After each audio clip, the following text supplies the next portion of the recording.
everyone, welcome to This Day. It is Saturday, September 17th. On our show today, we have the Garden Club with Geneva Benza and Yvonne Savio. And they're going to talk all about planting bulbs and the differences between different kinds of bulbs and lots of great information about planting for the upcoming season. And then I got to take a tour of the Laguna Woods Garden with Christy Sakel, and we went to Garden Center 1. We learned all about the differences between the plots, between tree plots and garden plots, and she tells us all about it. And this is a part 1 of a 2-part series that we did on the Garden Center, so you're definitely going to want to check that out. All right, let's take a look at our weather. Well, we are looking at very pleasant temperatures for the weekend. We are looking at temperatures that are just in the high 70s, so quite a bit different than what we were dealing with about a week ago. 77, 67, 76, 64, and 76, 67. If you are traveling, take a look at these numbers. Our local beaches are 73, 65, San Diego 73, 66, Santa Barbara 70, 57, Tahoe 60, 35, Big Bear 65, 35, Mammoth 63.30, and Palm Springs 91.68, and Las Vegas 92.68. So all around, definitely temperatures you can deal with. Our sunrise this morning was at 6:36, and our sunset will be at 6:54. All right, we got to have our joke of the day. What do you call a cow with no milk? A milk dud. Well, I always get a chuckle out of hearing these when I read them, so hopefully you do too. All right, stick around. When we come back, we will have the Garden Club.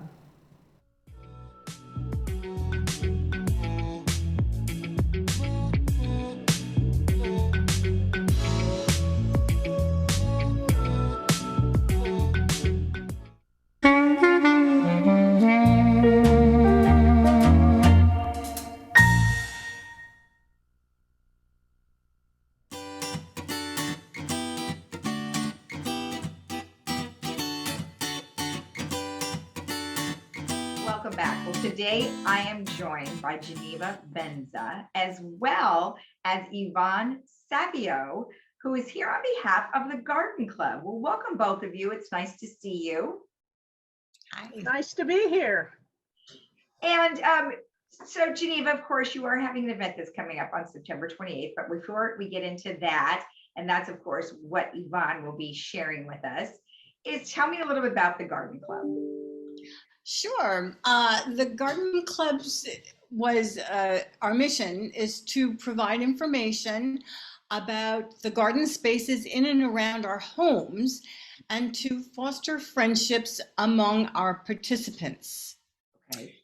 So do you gear that more towards people who have maybe a garden plot in the garden centers, or is it for people who have spaces around their home, or both? Well, originally it was both, but then the Garden Plot Club started. Oh. So now they take over that vegetable, fruit, plot gardening, and we took over the stuff around our homes. And that actually gives us a lot of leeway because it's very broad as far as what we can talk about, ornaments and all kinds of things. Well, exactly. And I know that many places don't just have patios. However, you have had talks about patio spaces and small spaces, because some definitely are smaller than others. So that's great. So excellent. And then Yvonne, tell me about yourself. Well, I was one of those lucky people that grew up where my mom and dad were intent on growing food that would be for our, it wasn't just pretty stuff. It was real live. Whatever was growing at that point was what we ended up eating for dinner. So, and the other lucky thing was that they chose a lot here in Pasadena that faces the northeast.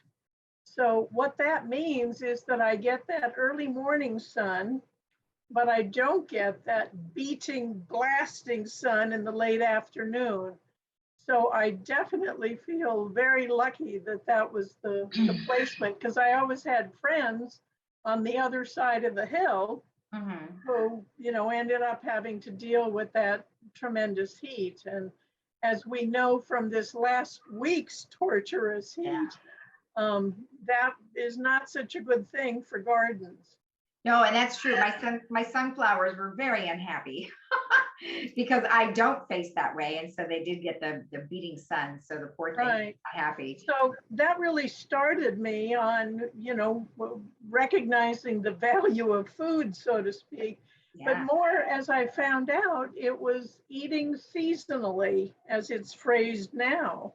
It was whatever was growing, that's what we were eating. So we had no opportunity to deal with strawberries for Christmas or melons, Right. And so it became very much aware of what was growing when. However, the confusion for me came that my mom was planting lettuce, for example, every day of the year, or at least once a week. So I never quite understood what seasons meant. It was just whatever was thriving. And it took me going up to Davis when I worked at the University of California, Davis, to really find out that you had to have everything growing by Thanksgiving. Otherwise, it would just sit there in the ground until after, well, really after Easter, not even just President's Day. Right. So with that additional information, then I could much better fine tune what I was sowing when, what kinds of seeds and planting. And I wasn't so mystified then when some things would be going very slowly. Right. And I understand that you're a master gardener. I'm going to talk about that in just a few minutes. So Geneva, so the garden club's been around for quite some time and you have lots of members. And I know you try to put together events that are, obviously pertaining to seasons or sustainability or whatever the case might be. So with what Yvonne is talking about, your upcoming one is really more, not really food you can eat, but more about flowers. Right. And that's one of the wonderful things about Yvonne is that she has such a wide range of experience that, we know we can go to her and she's going to be able to deliver. Right. Okay, good. So Geneva, give me an overview of the event itself. Let's talk a little bit about it. Overview of the event that you're having on September 28th. Oh, okay. It's at Clubhouse 1 at 2:00. Okay. We're asking that people wear masks. Okay, great. So what do you have for the raffle? Our members bring things. Oh, and great. We raffle them off. Oh, fantastic. Fantastic. Now, being a master gardener, of course, Yvonne, takes a lot of education, a lot of time. Did it take you a very long time to master everything? Well, you never master everything. You just get more curious about some other kinds of angles that you hadn't been aware of. In fact, I had done a lot of writing about the different gardens up in around the Sacramento area when I was working at the university. And I was fortunate to work in the vegetable crops department.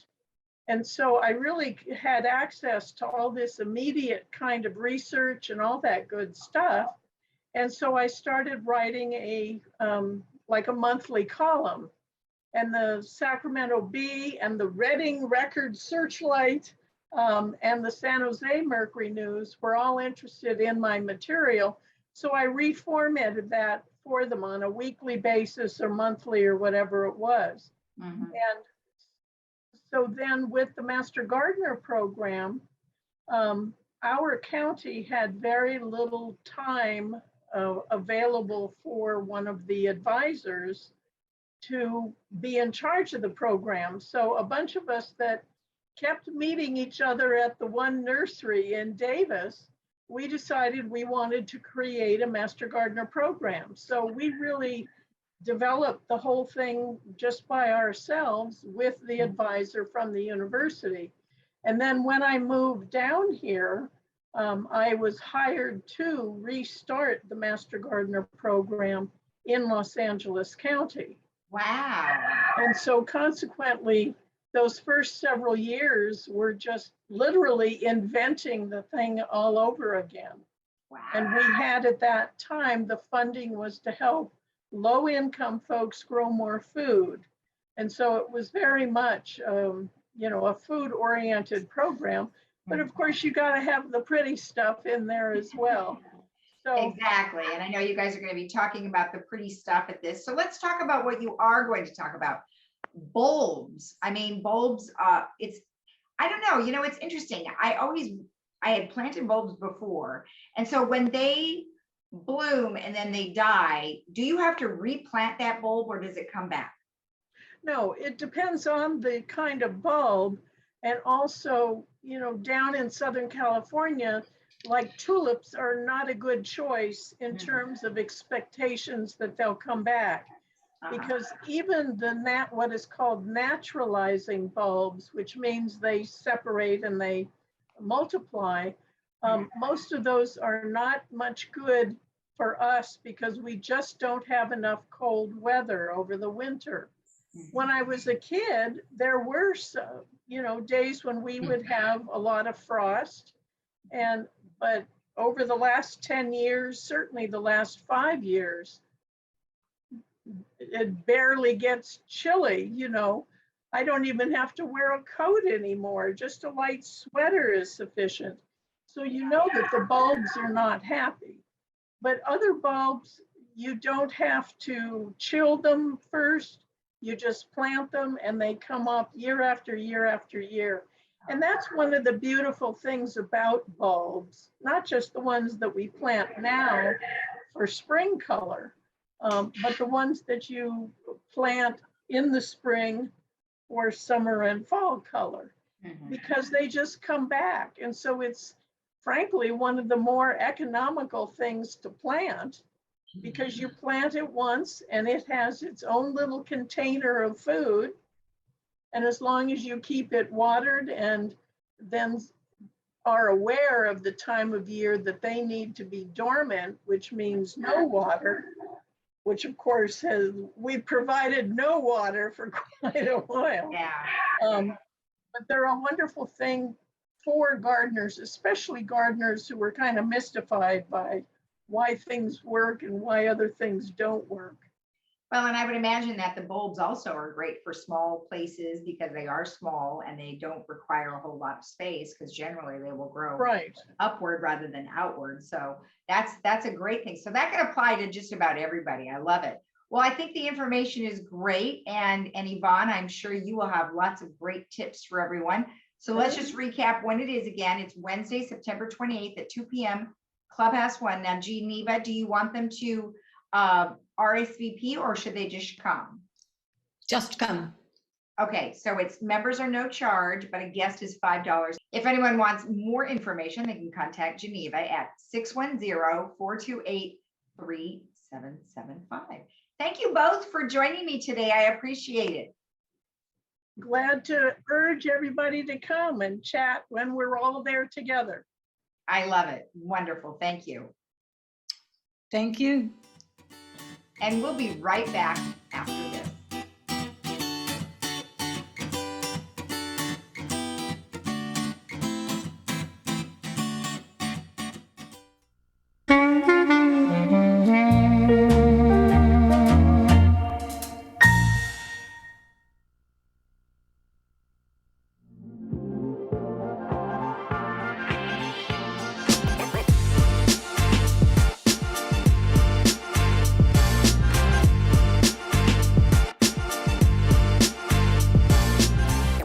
I am with Christy Sakel, who is here with Village Management Services, who is our garden center specialist. Well, thank you for having us. Thank you for coming. I'm so excited. I am really happy that you could host us here. We're at Garden Center 1 right now, and I have never been to either one of our centers. Nice. So can you tell me a little bit about both our centers and what they provide? Both centers have tree plots and garden plots. So it's vegetable plots or the gardens, and then the tree plots have fruit trees or different kind of produce trees, but they have to be tree specific. So ultimately, each garden plot is around 200 square feet. So there's over 1,000 of them between the two garden centers, and we have a wait list. Everyone's interested, which is awesome. I mean, that's great. Everybody does love to have a garden, especially because, our places here are smaller. They have just a small area. So, trying to grow certain types of things just is not going to happen. Exactly. So now what's the difference between Garden Center 1 and Garden Center 2? First of all, Garden Center 1 was the original garden center created when Laguna Woods, I think, was even established. And after a while, I think we ended up with a lot of people who really wanted to garden. So what they did is they decided they were going to add Garden Center 2. And they actually planned it all out. What they did here is they had to come back because this was the first one and it was completely arranged differently. They were trying to make the 200 square feet for every garden. So you'll see at Garden Center 1, it's very eclectic, is how I like to say it. You're going to have corner plots and some just unusual shapes. And then they started with a shade house at one point in this particular garden center, and they took that down and they added more gardens because there was such a demand. So it was really kind of, this one to me is very eclectic, artsy, and you'll notice just, it's really kind of quaint. I really, really enjoy this one. The biggest difference that I point out to residents who want to be gardeners is the slant that it's on. Right, I noticed we are on a slant right now. Yeah, that's the biggest thing, and only because if we have a resident who has some mobility issues, we want to make sure that they're going to be comfortable. Yeah.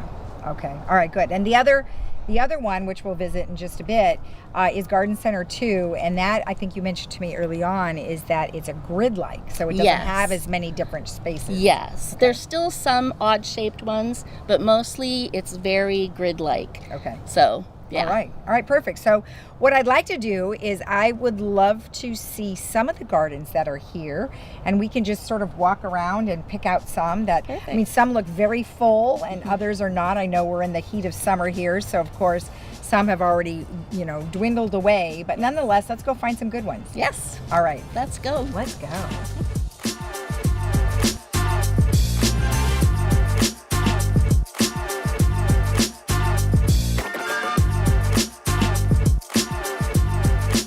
So, unusual gardens or tree plots. I know you mentioned that earlier. Tell me what a tree plot is. The tree plots are meant to grow fruit-bearing trees. Okay. And each 200 square foot space can hold at least 3 trees, potentially 5. Okay. However, one of the things that all of the tree plots need to have is dwarf trees. Dwarf or semi-dwarf. Mostly what we're looking at, or I look at when a resident brings me what tree they want, I'm going to look up the tree itself and see the root system. Because the root system is pretty much going to be as big as the canopy. So you want to make sure that, or I want to make sure that they're not going to end up with this beautiful tree that the roots are just going into their neighbors and then they have to take it down. Which would be terrible. And I did notice that there are some larger trees here. Are those ones that have been here for a really long time? Yes. Okay. You're going to see there. I would love to show you. There's one avocado tree that's huge here that I'm sure has been here for 40 or more years. Yeah. So at that point, maybe way back then, there weren't so many restrictions. Correct. Right? Okay. Correct. When they actually decided to make them 200 square feet each, that's when they had to actually do that division so that everyone would feel comfortable that they were getting that size so that they knew how much space they had to work with. Okay. All right. Now, when we first walked in here, there were lots of unique different types of plots, not necessarily trees, but lots of gardens, but gardens that felt like it was your backyard. Yes. So what are in some of those? Oh gosh. Almost everyone does the basic fruits or vegetables. Some fruits are grown in the garden plots because, like vines, grapes, passion fruit you can grow in there. Any kind of hedge is usually in the actual garden plot. The tree plots are meant specifically for trees only. So one of the things that you'll find is we have in the tree plots, we have fig trees, we have avocado trees. Some people have a peach tree, some have jujubine.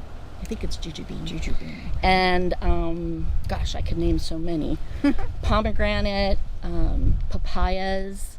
There's such a variety because we have a very diverse community. Well, right. So that makes it much more fun because we do have a lot of unusual plants that are used for medicinal purposes. Oh, that's so true. it's kind of fun to learn all that stuff. Exactly. And then, we're in a region where, it's very breezy and beautiful right now, although this week's going to be hot. But some of these places do have some shade where they can grow some different kinds of things that are for shade and other things are for sun. And then I did remember we walked in through one little garden we passed that had a fountain in it. So it's like I said, it feels like their backyard. Yes. So people spend a lot of time here. Yes, and if you think about it, it's the perfect place to relax. Yeah. Most gardeners do it because they love to see things grow and they love to get their hands in the dirt and it's just a relaxing place to sit. I think about any time you were a kid and you were at a park or something, right? So yes, it actually gives them a lot of that, which is lovely. I think it is actually therapeutic. Yes, very. So. Very. It's not bad. All right, let's take a look at that avocado tree that you mentioned. Okay. All right. And we're going to go to the avocado tree.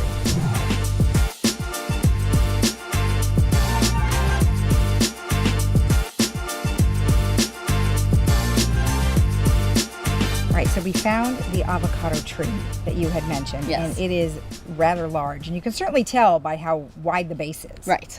So this is obviously something that's been here for a long time. Yes, and I don't believe it's a dwarf or a semi-dwarf. No, I don't think think so this either. is just a regular avocado tree, and it's been here forever. Yeah. So it could be 34 years old. I'm not really sure. Yeah. However, it's gorgeous, and every season it produces so many avocados. Oh, that is so it's awesome. fun. Yeah. So, and I think there was a farmer's market that you had not too long ago. How did that go? That was the Garden Center Club that did that. Okay. And apparently, from what I understand, they actually made like $1,700 that they donated. That is so great. Yeah. Yes, it was the Florence Sylvester Senior Center that was the recipient. Exactly. Oh, that's wonderful. Now, you mentioned earlier about the actual tree plots themselves, which we are now in the tree plot area. What are some restrictions with that? Basically, nothing that is not a tree. There is a couple of trees that aren't, there's a couple of bushes that has been allowed to be planted in the tree plots because those are actually, there's one that's a lemon. It's kind of a hybrid of some sort. Okay. And it's technically a bush, but you can shape it like a tree. Oh. So my director allowed it, but they have to shape it like a tree. Okay. So that was actually one of these. Oh. And okay. I don't know which one it is, to be honest, but this is a new gardener in this particular spot. Okay. All right. So. Okay. And then the avocado tree, all the other trees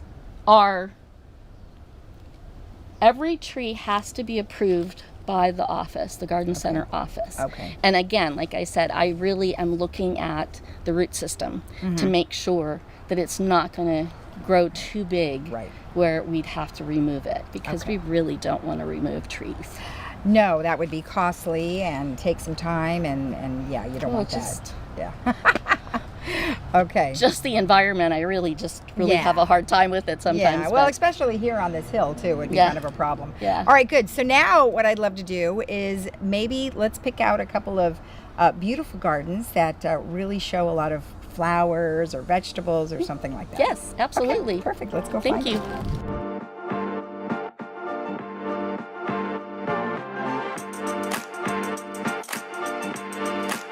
We found Josephina's garden plot, and Christy's going to tell us all about it. So tell me, what is in her area? So Josephina strictly does flowers. And just to couple of months ago, it was beautiful. I mean, it's still beautiful, but with all the blooms, and it was just gorgeous. This is actually 4 garden plots that 3 different gardeners are sharing the space. So actually, they're each paying for their own gardens. However, the garden area itself has not been divided. So they get along great, which is awesome. And one section does more vegetables. Josephina actually does more floral. That's pretty much everything on this side. So it just kind of depends. You'll see vines back there and back there. So a lot of what's really nice about this particular garden is that everyone gets along really well, and they take really good care of it. So Josephina has been here for years, part of the community, and she's had a garden from the beginning. So ultimately, when the policy changed in 2016, all of the gardeners who had multiple gardens, more than 2 each, they were asked to release all but 2 of each. So they could keep 2 garden plots and they could keep 2 tree plots. So she ended up with 2 garden plots here, and the other 2 gardens got released to someone else. So we were able to give someone from the wait list a garden. So they had the opportunity. Okay. So yeah, All it's right. wonderful. Well, perfect. Well, thank you so much for showing us around the Garden Center 1, which has beautiful plots. But now we're going to go to Garden Center 2 to learn a little bit more about what it has, and then we'll also talk about how to get your own garden. Perfect. All right. Thank you. So stick around. We've got more programming from Village Television coming right up.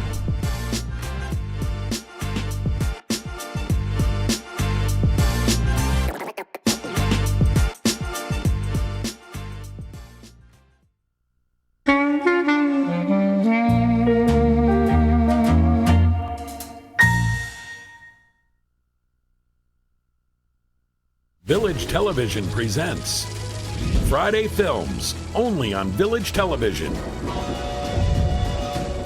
Fridays at 2 and 6 p.m. Foreign films, dramas, and comedies. Award-winning films, romance and mystery. Independent films. Every Friday, only on Village Television.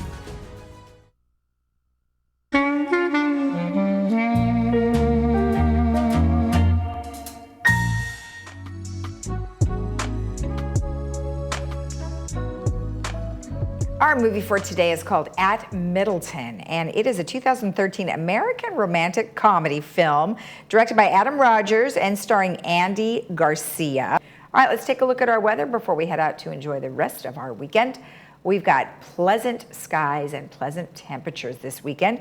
We are looking at 77-67 today, 76-64, 76-67. Have a great day in the Village and a great rest of your weekend. We'll see you again right here on Village Television at 9 a.m. on Monday morning. Bye-bye.